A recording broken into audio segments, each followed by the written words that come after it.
Bonjour, on se retrouve pour comment créer une classe virtuelle et utiliser une classe virtuelle assez simplement sur le site du CNED. Donc on a créé notre compte, vous avez différentes vidéos qui vous expliquent comment créer ce compte. Maintenant, vous vous connectez à votre compte en tant que professeur.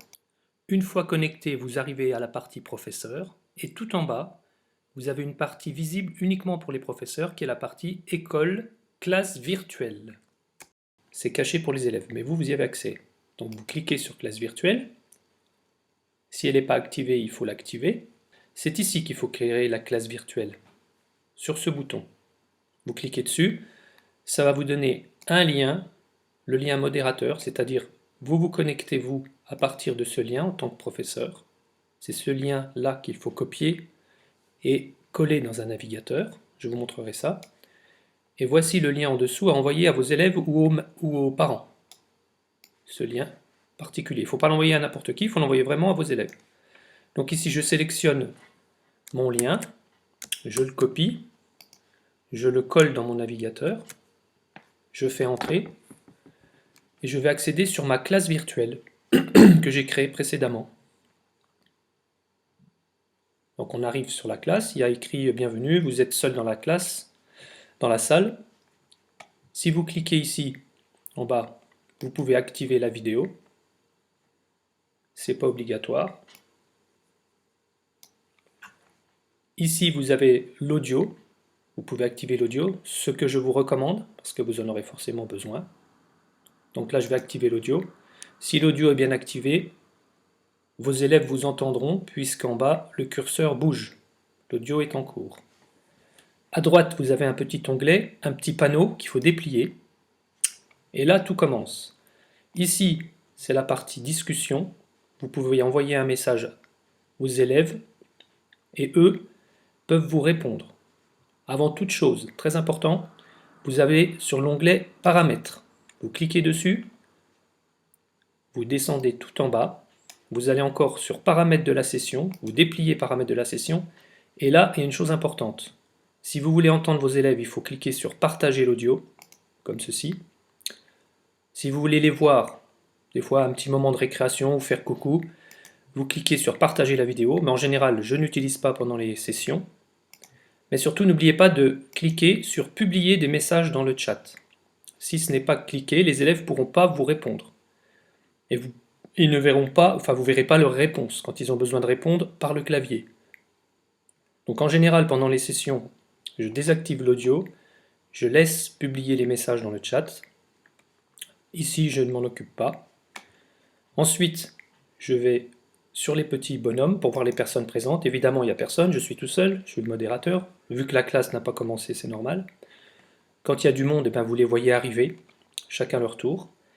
La petite bulle, c'est pour le chat. C'est ici qu'il faut se placer pour avoir les réponses des élèves. Maintenant, je vais vous montrer comment on fait pour animer une session. Au préalable, donc là je suis dans mon navigateur, en l'occurrence c'est Chrome. J'ai ouvert plusieurs applications. J'ai préparé une vidéo des fondamentaux pour leur montrer.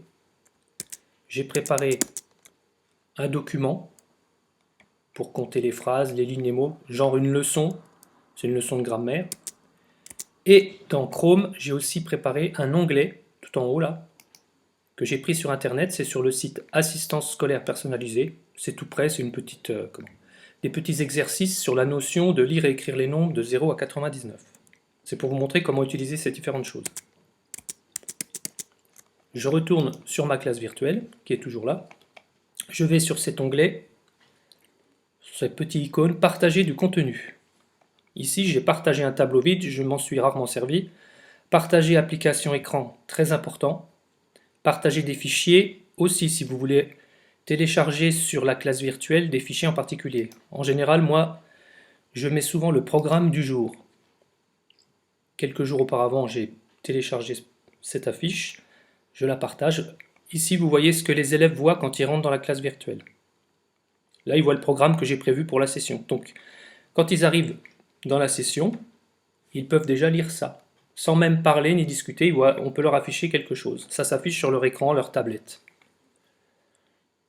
Autre chose, on revient sur l'onglet partager des fichiers. Partager l'application l'écran. C'est ça l'outil le plus utile, je trouve, dans la classe du CNED.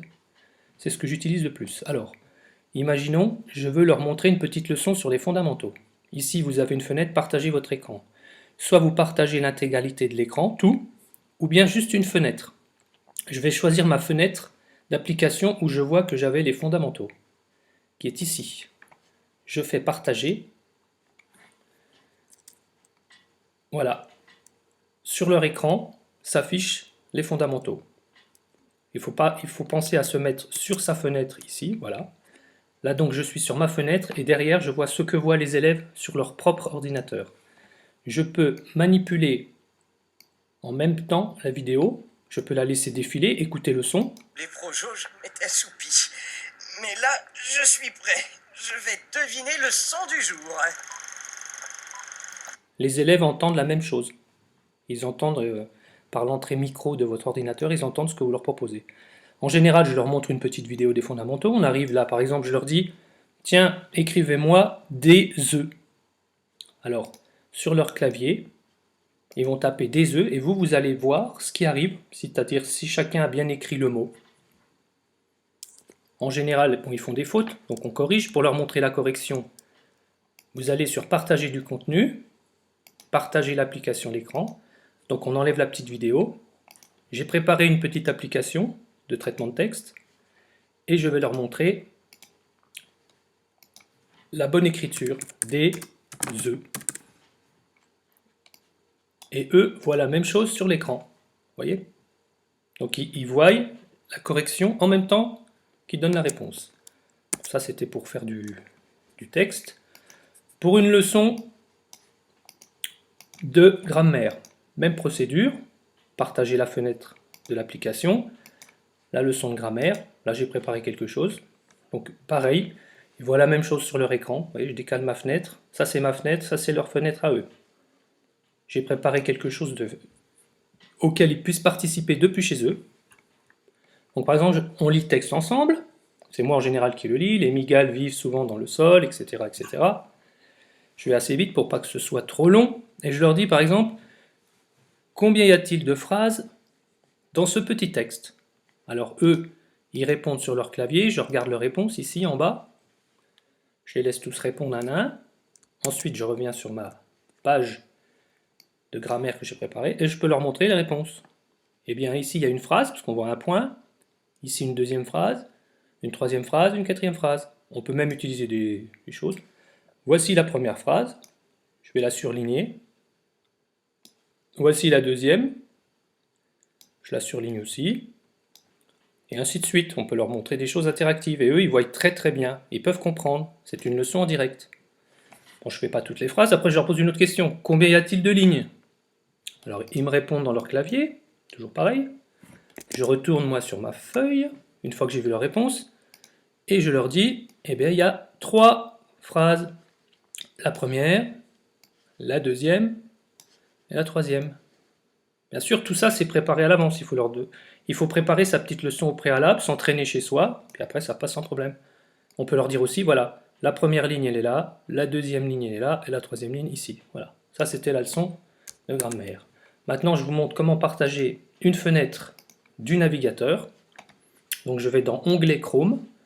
J'ai ma fenêtre de ma session de ma classe virtuelle, et en dessous, j'ai ma fenêtre d'assistance scolaire. Donc, je la partage. Là, voilà la fenêtre. Je peux même décaler l'onglet. Je sors l'onglet. Comme ça, j'ai deux fenêtres. J'ai la fenêtre de la classe virtuelle et la fenêtre que je vais leur montrer. Pour vérifier si on voit bien les choses.